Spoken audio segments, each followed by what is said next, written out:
સુરતમાં આઈટીના દરોડાનો સપાટો યથાવત છે। સતત બીજા દિવસે 30 જગ્યા પર તપાસ ચાલી રહી છે।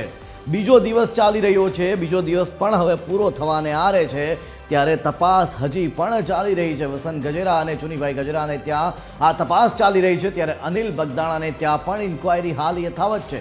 હજુ આવતીકાલ સુધી તપાસ ચાલુ રહે તેવા સંકેત છે, ત્યારે અનેક બેંક લોકરની તપાસ પણ ચાલી રહી છે। રોકડ રકમ અને ઝવેરાત અંગે પણ ચકાસણી કરવામાં આવી રહી છે, ત્યારે ખૂબ જ મહત્વનું કહી શકાય કે અનિલ બગદાણાને ત્યાં પણ ઇન્ક્વાયરી યથાવત છે। એક સાથે 30 જેટલી જગ્યાઓ ઉપર છેલ્લા કેટલાય દિવસથી, એટલે કે ખાસ કરીને 2 દિવસથી કેટલાય કલાકોની જો વાત કરવામાં આવે 48 કલાક કરતાં વધારે સમય નીકળી ગયો છે અને હજી પણ તપાસ ચાલી રહી છે, જેમાં મોટા પાયે બેનામી વ્યવહાર મળે હાલ તેવી સંભાવનાઓ છે। સુરતમાં વસંત ગજેરા અને ચુની ગજરાના લક્ષ્મી ડાયમંડ પર આઈટીની રેડ ચાલે છે।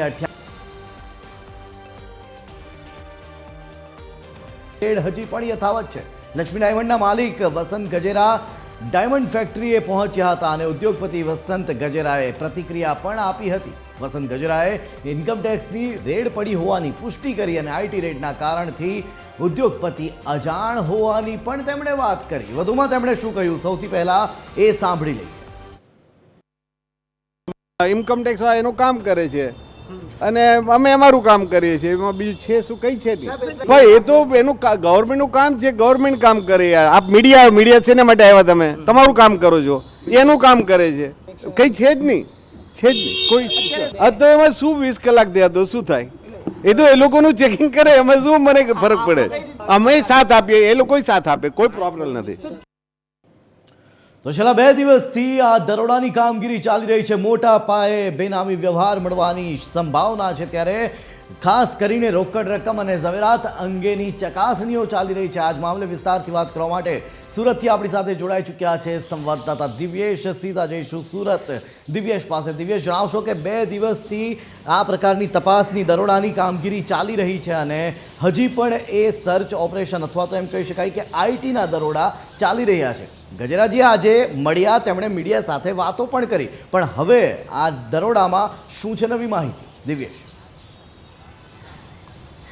બિલકુલ જે પ્રકારે સુરતમાં લક્ષ્મી ડાયમંડ અને તેમને લગતી જે 30 જગ્યાઓ છે ત્યાં હજુ પણ યથાવત છે આઈટીના દરોડા। ખાસ કરીને 2 દિવસ થયા છે, હજુ પણ જે પ્રકારે સર્ચની કામગીરી જે છે તે ચાલી રહી છે। ખાસ કરીને સૂત્રોની વાત માનીએ તો અલગ અલગ દસ્તાવેજી પુરાવા પણ મળ્યા છે અને અલગ અલગ દસ્તાવેજી પુરાવાઓને સાથે સાથે જે કાર્યવાહી છે તે સર્ચની હાથ ધરવામાં આવી છે। ખાસ કરીને બ્રોકર અનિલ બગદાણાવાળાની વાત કરવામાં તો અનિલ બગદાણા જે છે તે પણ આમાં નામ ખુલ્યું છે ને તેને ત્યાં પણ હજુ 2 દિવસ થયા છે, હજુ પણ સર્ચની કામગીરી ચાલી રહી છે। કારણ કે જે પ્રકારે ચુની ગજેરા અને વસંત ગજેરા જે છે તેમણે જે પ્રકારે મિલેનિયમ 2 અને મિલેનિયમ 4 નામની જે ટેક્સટાઇલ માર્કેટો બનાવી છે અને ટેક્સટાઇલ માર્કેટોમાં ક્યાંય ને ક્યાંય સૂત્રો દ્વારા તે પ્રકારે માહિતી મળી રહી છે કે તેમાં જે પ્રકારે રોકડનો વ્યવહાર દુકાનો વેચવા માટે થયો હતો, તેમાં ક્યાંય ને ક્યાંય અડધી રકમ જે છે તે માત્ર ને માત્ર 60% રકમ છે તે ચેકથી લેવામાં આવી હતી અને બાકીની 93% રકમ જે છે તે રોકડથી થઈ હતી। તો મિલેનિયમ 4ની વાત કરીએ તો તેમાં પણ 16% જેટલી રકમ જે છે તે ચેક દ્વારા અને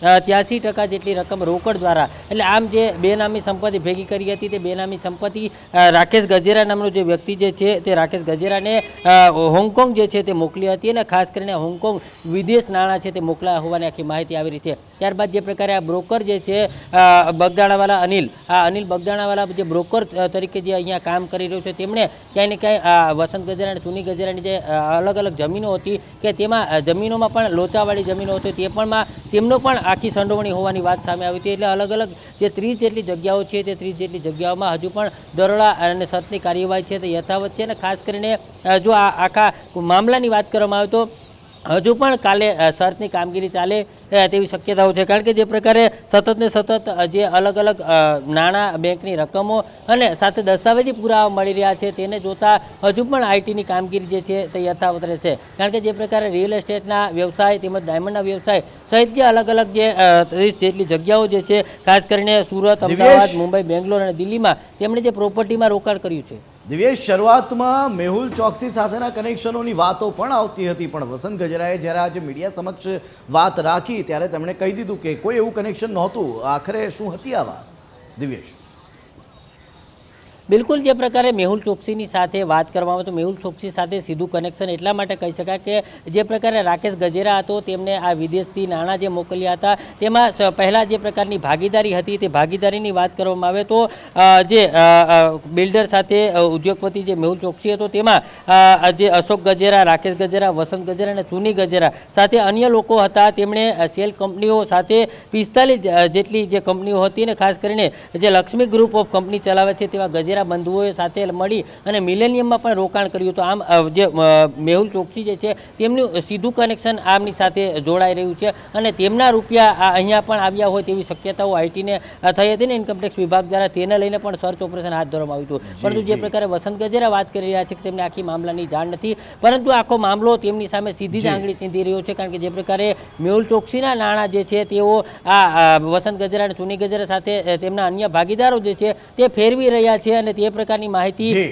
ઇન્કમટેક્સ વિભાગને મળી હતી અને તે જ બાતમીના આધારે અત્યારે રેડ છે તે હાલ કરવામાં આવી રહી છે. જી આભાર દિવ્યેશ સમગ્ર માહિતી આપવા બદલ. તો આ હતા અમારા સંવાદદાતા દિવ્યેશ જેમણે જણાવ્યું એ રીતે કે છેલ્લા 2 દિવસથી કાર્યવાહી ચાલી રહી છે. સૂત્રો દ્વારા કેટલીક માહિતીઓ પણ સામે આવી છે કે જે ચોંકાવનારી બાબતો છે, કેટલાક વ્યવહારો કે જે હોંગકોંગ સુધી પહોંચી ગયા છે. ત્યારે હવે જોવાનું એ રહ્યું કે આઈટીના દરોડા હજુ કેટલો સમય ચાલે, કારણ કે હજી આવતીકાલે પણ આ જ પ્રકારના દરોડાની કામગીરી ચાલુ રહેશે. સૂત્રો એવું પણ જણાવી રહ્યા છે જેમાં મોટા પાયે બેનામી વ્યવહાર મળવાની હવે સંભાવના છે.